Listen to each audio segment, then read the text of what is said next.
औज़ुबिल्लाहि मिनश्शैतानिर्रजीम बिस्मिल्लाहिर्रहमानिर्रहीम। अज़ीज़ तलबा व तालिबात, अस्सलामु अलैकुम व रहमतुल्लाहि व बरकातुहू।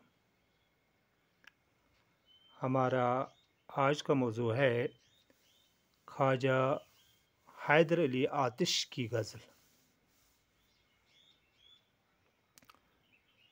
तो लेते हैं पहला शेर। दहन पर हैं उनके गुमां कैसे कैसे, कलाम आते हैं दरमियाँ कैसे कैसे। ये शेर ख्वाजा हैदर अली आतिश की गज़ल से माखूज़ है। इसमें शायर फरमाते हैं कि मेरे महबूब को मेरे मुतल्लिक़ कुछ गलतफ़हमियाँ पैदा हुई हैं, जिनका अंदाज़ा मैंने उनकी गुफ्तगू से लगाया। बातों ही बातों में वो कुछ ऐसा कह देता है, पता जिनसे चलता है कि दिल में उनके मेरे ख़िलाफ़ कुछ गलतफ़हमियाँ पैदा हुई। दोबारा आते हैं तशरीह पर। पहला शेर है। इस शेर के जो मुश्किल अल्फाज हैं उनके माना बताते हैं। पहले दहन के माना हैं मोह, गुमां के माना है ख्याल वहम, और कलाम के माना है बातें। अब आते हैं तशरीह पर। ये शेर ख्वाजा हैदर अली आतिश की गज़ल से माखूज़ है। इसमें शायर फरमाते हैं कि मेरे महबूब को मेरे मुतल्लिक़ कुछ गलतफ़हमियाँ पैदा हुई हैं, जिनका अंदाज़ा मैंने उनकी गुफ्तगू से लगाया। बातों ही बातों में वो कुछ ऐसा कह देता है, पता जिनसे चलता है कि दिल में उनके मेरे खिलाफ़ गलतफ़हमियाँ पैदा हुई है। अब आते हैं दूसरे शेर पर। दूसरा शेर है। ज़मीन चमन गुल खिलाती है, क्या क्या बदलता है रंग आसमां कैसे कैसे। तो इस शेर में जो मुश्किल अल्फाज हैं उनके माना बताते हैं। पहले गुल खिलाना।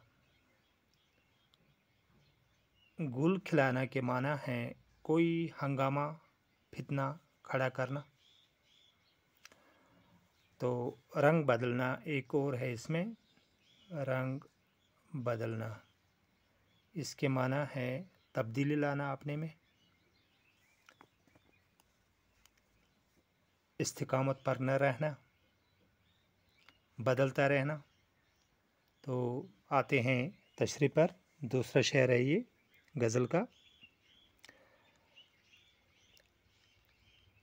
शायर इंसानी ज़िंदगी की बेबसी का तज़किरा करते हुए फरमाते हैं कि दुनिया हरदम बदलती रहती है, जहाँ धूप वहाँ छाँव, जहाँ छाँव वहाँ धूप। दुनिया में सब कुछ बदलता रहता है। दुनिया की हसीन व जमील चीज़ें भी रहने वाली नहीं हैं, बल्कि वजूद में आने के साथ ही मिट जाती हैं। दोबारा आते हैं तशरीह पर। इंसानी ज़िंदगी की बेबसी का तज़किरा करते हुए ख्वाजा हैदर अली आतिश फरमाते हैं कि दुनिया हरदम बदलती रहती है। जहाँ धूप होती है वहाँ छाँव आते हैं, जहाँ छाँव वहाँ धूप होती है। दुनिया में बहुत कुछ देखना पड़ता है।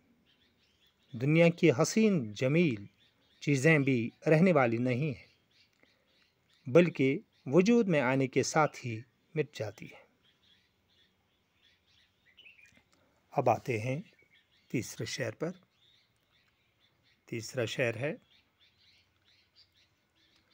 न गौरे सिकंदर न है कब्रदारा, मिटे नामियों के निशान कैसे कैसे। मिटे नामियों के निशान कैसे कैसे। तो इस शायर में जो मुश्किल अल्फाज हैं उनके माना बताते हैं। पहले गौर के माना हैं कब्र, गौर के माने कब्र। सिकंदर एक यूनान के एक बहुत बड़े बादशाह गुजरे हैं जिन्होंने पूरी दुनिया को फतह करने का मन बना लिया था। एक और चीज़ है इसमें, धारा, धारा नहीं, धारा। धारा एक ईरान के एक बादशाह गुजरे हैं जो एक वसी सल्तनत पर राज करते थे। एक और लफ्ज़ है इसमें, नामी। नामी होता है मशहूर, नामवर, मशहूर, मारूफ। तो ये थे मुश्किल अल्फाज। अब आते हैं तशरीह पर। तीसरा शेर है ये। ख्वाजा हैदर अली आतिश फरमाते हैं कि ये दुनिया नापायदार है, जो आता है चमन की सैर करके उसको चले जाना है वापस। यूनान के सिकंदर आज़म जिसने पूरी दुनिया को फतह करने का इरादा किया था, ईरान के दारा अव्वल जिनकी एक वसी सल्तनत पर हुकूमत थी, आज उनकी कब्रों के निशान भी बाकी नहीं है। यानी सब कुछ फना होने वाला है। दोबारा आते हैं तशरीह पर। आतिश फरमाते हैं इस शेर में कि ये जो दुनिया है नापायदार है, जो यहाँ आता है उसको इस चमन की सैर करके वापस चला जाना है। यूनान के सिकंदर आज़म जिसने पूरी दुनिया को फतह करने का इरादा किया था, ऐलान किया था, मन बना लिया था, और एक और ईरान के दारा अव्वल जिनकी एक वसी सल्तनत पर हुकूमत थी, आज उनकी कब्रों के निशान भी बाकी नहीं है। यानी सब कुछ फना होने वाला है। ये था तीसरा शेर इस गज़ल का। अब आते हैं चौथे शेर पर। चौथा शेर है, दिल व दीदा। दिल व दीदा अहले आलम में घर है, तुम्हारे लिए हैं मकान कैसे कैसे। दीदा आँख, अहले आलम दुनिया के बसने वाले, दुनिया में बसने वाले, अहले आलम या दुनिया वाले। तो ये थे मुश्किल अल्फाज इस शेर में। अब आते हैं तशरीह पर। चौथा शेर है ये। शायर हैदर अली आतिश इस शेर में फरमाते हैं कि ऐ मेरे महबूब, तू दुनिया वालों के हर एक की आँखों और दिल में बसा चुका है। हर एक तुम पर फरेफ्ता है। तुम्हारे रहने के लिए इनसे अच्छे मकान और क्या हो सकते हैं। दोबारा आते हैं तशरीह पर। शायर हैदर अली आतिश इस शेर में फरमाते हैं कि ऐ मेरे महबूब, तू दुनिया वालों की हर एक की आँखों और दिल में बसा है। हर एक तुम पर फरेबता है, जान नछावर करने के लिए तैयार है। तुम्हारे रहने के लिए इनसे अच्छे मकान और क्या हो सकते हैं। ये था चौथा शेर।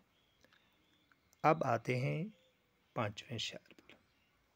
पांचवा शेर इस गज़ल का आखिरी शेर यानी गज़ल का मक्ता। गम व गुस्सा व रंज व अंदोह व हिरमा हमारे भी हैं मेहरबान कैसे कैसे। इस शेर में जो मुश्किल अल्फाज हैं उनके माना, रंज के माना है गम, अंदोह के माने हैं परेशानी, दुख, हिरमा के माना है मायूसी। ये कुछ अल्फाज थे इसमें, बाकी आसान है इसमें। तो आते हैं तशरीह पर। शायर गज़ल के इस मक्ता में अपनी लाचारी और बेबसी पर तबसरा करते हुए फरमाते हैं कि रंज व गम, मायूसी व परेशानी हम पर इस कदर मेहरबान हैं कि दिन रात हमारा साथ नहीं छोड़ती और खुशियां हमसे बिल्कुल रूठी हुई हैं। दोबारा आते हैं तशरीह पर। शायर हैदर अली आतिश गज़ल के इस मक्ता में अपनी लाचारी और बेबसी पर तबसरा करते हुए फरमाते हैं कि रंज व गम, मायूसी व परेशानी हम पर इस कदर मेहरबान हैं कि दिन रात हमारा साथ नहीं छोड़ती और खुशियां हमसे बिल्कुल रूठी हुई हैं। तो ये था गज़ल का आखिरी शेर। आज का ये वीडियो इख्ताम को पहुंच रहा है। दीजिए इजाज़त। कल इंशाल्लाह फिर नए वीडियो के साथ आपकी